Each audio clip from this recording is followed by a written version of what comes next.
Fala pessoal, sejam muito bem-vindos à série Peptídeo, Os Dois Lados da Moeda. E hoje a gente vai começar com uma pergunta bastante intrigante. O GH recombinante humano também é um peptídeo? Olha, a gente já estudou juntos aí o CJC 1295, o Tesamorelin, GHK, todos eles são peptídeos, sem discussão. Mas o GH, esse hormônio de 191 aminoácidos, que todo mundo fala, todo mundo usa, todo mundo tem opinião, ele entra nessa categoria? Ou a gente colocou um intruso nessa série? E tem mais, pensa comigo. O CJC 1295, que a gente estudou, existe para fazer uma coisa: estimular a produção de GH. O Tesamorelin, a mesma história. Assim como o Ipamorelin, são todos análogos de GHRH, ou seja, aumentam a secreção de GH. Isso significa que a gente passou episódios estudando os coadjuvantes de um filme, cujo protagonista ainda não tinha aparecido na tela. Até hoje. Então, voltando à pergunta, o GH é um peptídeo? A resposta depende para quem você direciona a pergunta. E esse slide aqui, ele mostra justamente isso. No painel aqui da esquerda, a gente vê a resposta que seria dada em relação ao FDA, que em 2020 definiu que qualquer molécula com mais de 40 aminoácidos é classificada como proteína. O GH tem 191 aminoácidos, então a resposta do FDA é não. Ele não é um peptídeo, ele é uma proteína. No painel do meio, a gente tem a definição da IUPAC, a Autoridade Máxima em Nomenclatura Química, que ela define peptídeo como qualquer polímero de aminoácido unidos por ligações peptídicas, sem limite de tamanho. O GH tem 191 aminoácidos unidos por ligações peptídicas. A resposta da IUPAC é sim, ele é um polipeptídeo.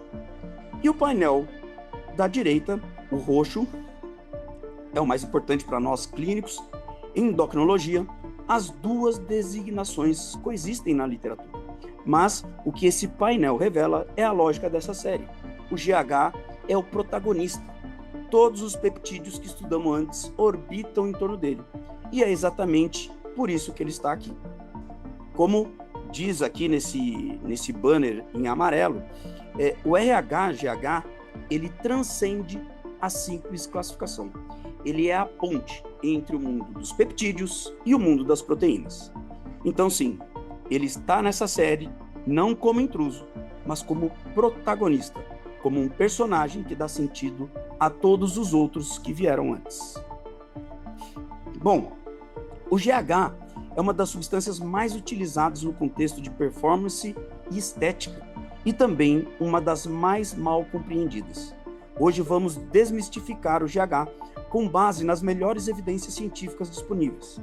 Esta aula aborda a somatotropina recombinante humana, o RH-GH, idêntica ao GH endógeno em estrutura. Nós vamos cobrir o mecanismo de ação molecular, o bloqueio e recuperação de eixo, benefícios e riscos para a estética e performance e os estudos clínicos em humanos. Primeiramente, a gente precisa entender como o GH funciona naturalmente no organismo. Olha aqui para esse slide. Aqui a gente tem o eixo hipotálamo, hipófise e GH completo. Tá? O GH ele é um hormônio aí de 191 aminoácidos secretados de forma pulsátil. E isso é fundamental. Ele não é contínuo. Ele faz de 8 a 12 pulsos por dia, com o maior pico ocorrendo durante o sono não REM profundo. O GHRH, que é hipotalâmico, ele vai estimular a secreção. A gente tem um outro hormônio, que é a somatostatina, que inibe a secreção do GH. O IGF-1, ele é o biomarcador clínico. Ele tem uma meia-vida aí de 12 a 15 horas. Ele é muito mais estável que o sérico e é por isso que a gente usa ele nos exames laboratoriais e não o GH sérico. Estimuladores naturais da nossa produção de GH produção e secreção são exercícios intensos, hipoglicemia, jejum, sono profundo e a ingesta de aminoácidos. A gente tem alguns inibidores também, que são a hiperglicemia, ácidos graxos livres e glicocorticoides em níveis crônicos elevados. Aqui no slide 3, a gente tem um mecanismo de ação do GH na célula. Vamos ao coração aqui desse slide. O mecanismo molecular pelo qual o GH age nas células é essa cascata que a gente chama de JAK-STAT, que é a razão de tudo que o GH faz no organismo. A ligação ao receptor de GH faz com que na membrana celular ocorra uma dimerização aqui desse JAK e que isso vai acabar estimulando as STATs que vão lá no núcleo para fazer a sua ação. O GH ele tem efeitos diretos via essa via, JAK-STAT, que são lipólise, aumento de síntese proteica, crescimento ósseo, e efeitos indiretos que vêm do IGF-1, como proliferação celular, inibição da apoptose e efeitos anabólicos sistêmicos. Aqui está o que ninguém fala sobre o uso do GH exógeno. Quando você administra o GH de fora, o seu eixo natural para de funcionar. O IGF-1 elevado pelo GH exógeno, ele acaba inibindo o GH-RH hipotalâmico, que é quem estimula a secreção naturalmente, devido ao feedback negativo e crônico. O IGF-1 elevado estimula a somatostatina, que é aquele hormônio que inibe também a secreção do nosso GH endógeno. O próprio GH exógeno, ele vai fazer um autofeedback negativo direto na hipófise, diminuindo mais a nossa produção natural. Ocorre ainda aumento das proteínas, que a gente chama de SOX2 e SOX3, que suprimem não só a gente tem os efeitos anteriores da secreção, mas essas proteínas, especificamente, elas suprimem a sinalização do GH dentro da célula. O resultado são os somatotrófos hipofisários, eles ficam adormecidos e insensíveis ao GH-RH. Os fatores que pioram essa supressão são as doses altas, mais do que 4 unidades por dia, que é muito comum aí no uso recreativo, uso prolongado por mais de 12 meses, administrações diárias, né, comparando ela com dias alternados, isso suprime muito mais, idade avançada também é maior do que 50 anos. O bloqueio do eixo ele é inevitável, né, quando a gente usa esse GH exógeno. E a grande questão é por quanto tempo que ele fica inibido o nosso eixo. Então, voltando a essa pergunta, há quanto tempo demora aí para o GH, né, o nosso GH exógeno, voltar a produzir depois que a gente para um uso de GH? Então, a gente tem a primeira fase, que é a fase 0, né, que é durante o uso, o GH endógeno está suprimido praticamente a zero, o IGF-1 está em níveis suprafisiológicos e o nosso eixo completamente inativo. Aí na fase 1, que é a fase aguda, 1 a 2 semanas após parar o uso, o IGF-1 ele cai rapidamente. O organismo ainda não produziu o GH endógeno.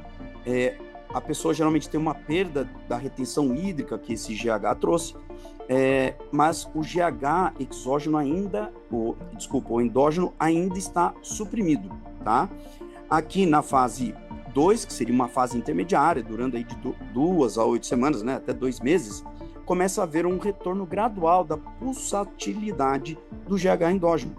Começa a haver uma normalização metabólica progressiva e um retorno da sensibilidade à insulina, tá? Na fase 3, que é a da recuperação completa, que pode durar aí de 3 até 6 meses e, em alguns casos, muito mais do que 6 meses, o eixo ele é normalizado, o IGF-1 volta a níveis fisiológicos e a secreção pulsátil ela é restaurada. Então, em casos aí de usos prolongados, doses muito altas, essa recuperação ela pode levar mais do que 6 meses. E, em casos raros, ela pode sim ser permanente. Bom, a gente viu que ele demora para retornar aos níveis, mas o que acontece no nosso organismo? Qual é o efeito rebote depois que a gente para o uso do GH? A gente tem um reganho de gordura e perda de massa magra. Isso é um fenômeno que é inevitável e ele é documentado, tá?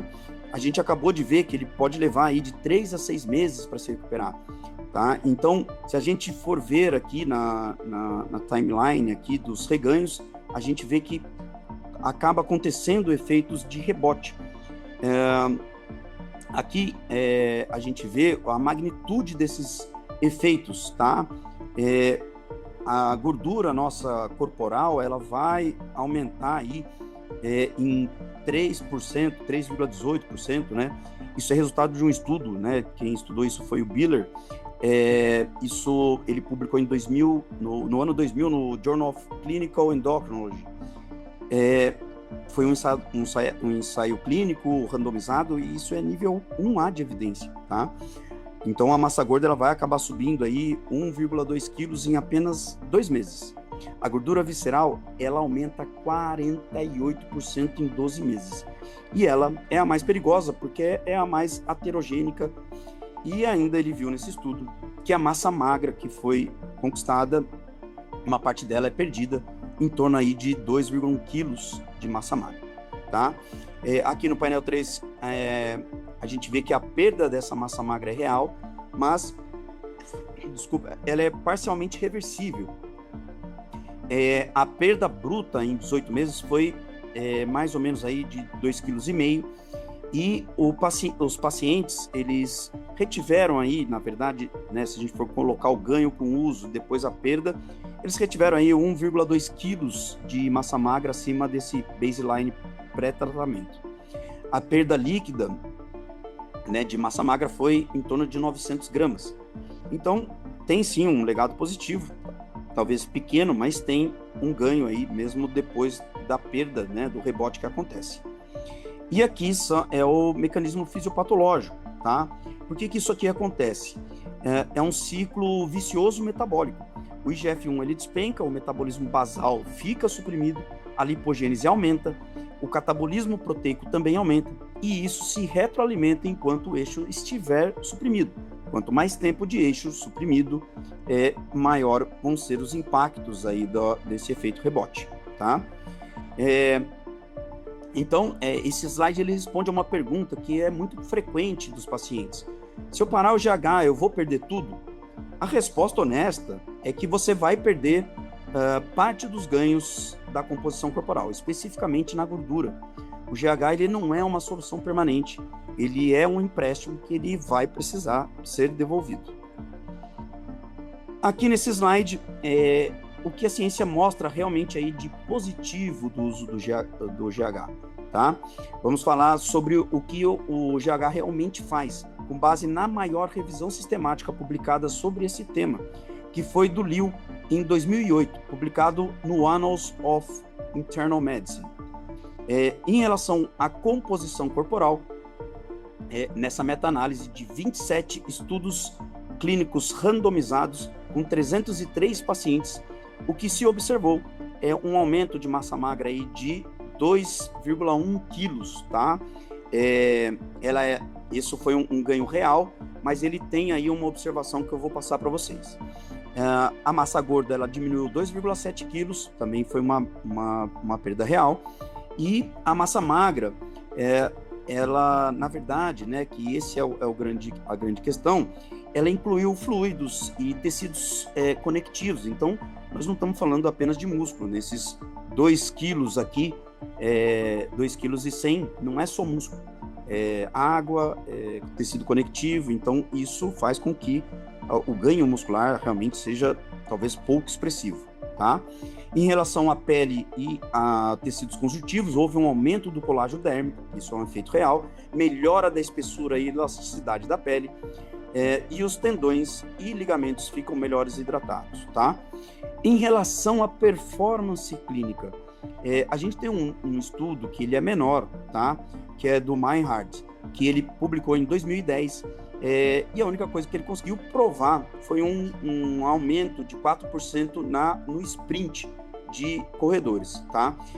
O GH ele não tem benefício em aumento de força ele, comparado ao placebo, né, ele não tem benefício de aumento de VO2, tá? Então, esse talvez seja o único, se é que ele realmente se comprovaria em ensaios maiores, benefício em termos de performance na atividade esportiva. E a gente não pode deixar de falar aí dos riscos inerentes ao uso do GH exógeno, tá? Então a gente tem aí a resistência à insulina, isso aqui é evidência nível 1A de evidência. O GH ele é um hormônio contrarregulatório da insulina, ele antagoniza a ação da insulina. Então existe um risco real de desenvolvimento de diabetes mellitus do tipo 2 com uso prolongado. Então, pacientes que usam o GH exógeno, eles precisam ter a hemoglobina glicada e a glicemia de jejum obrigatoriamente monitoradas, tá? Síndrome do túnel do carpo é outra complicação que acontece em 20 a 30% dos usuários, tá? É muito comum e ela é causada pela retenção hídrica, que pressiona o nervo mediano. Geralmente ela é reversível com redução ou interrupção do uso do GH exógeno, tá? A acromegalia, que é um problema irreversível, tá? Ele significa o crescimento de extremidades, prognatismo, que é a projeção para frente, né, da mandíbula, macroglossia, que é o aumento da espessura da língua, são efeitos com uso crônico e, como eu disse, são irreversíveis e não há tratamento, tá? Hipertrofia cardíaca, isso daqui é um dos mais devastadores efeitos que pode ter aí com o uso do GH exógeno.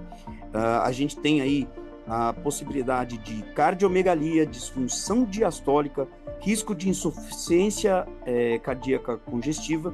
Então a gente deve monitorar esses pacientes com ecocardiograma de rotina, de preferência o EcoStream, que consegue detectar precocemente as cardiotoxicidades, tá? A gente tem ainda um outro risco muito importante, que é o risco oncológico. O IGF-1 elevado, ele é um fator de crescimento para células tumorais. Existe uma associação com câncer, principalmente o colo retal e de mama, tá? Os dados ainda eles não são conclusivos, mas a gente tem que evitar, principalmente pessoas que têm histórico de câncer na família. Tá? E existem outros riscos que não são mensuráveis por falta de estudos clínicos adequados, mas que são potenciais e podem realmente acontecer. E quanto às evidências clínicas em humanos, os estudos científicos, tá? Aqui eu trouxe para vocês a síntese dos principais estudos, tá? Vamos agora revisar os estudos mais importantes publicados sobre o uso do GH exógeno no contexto de performance e estética, tá? Estes aqui são os pilares, né, da evidência científica. Então, como eu já tinha citado anteriormente, tem o estudo do Liu, de 2008, que foi talvez o maior estudo, né, a maior revisão sistemática que a gente tem. Foram incluídos 27 estudos clínicos randomizados com 303 pacientes, tá? Ele é um estudo nível 1A de evidência, é a referência mais importante aí no campo da medicina baseada em evidência, e o resultado mostrou sim aumento de massa magra, diminuição de gordura, mas sem diferença em aumento de força, tá?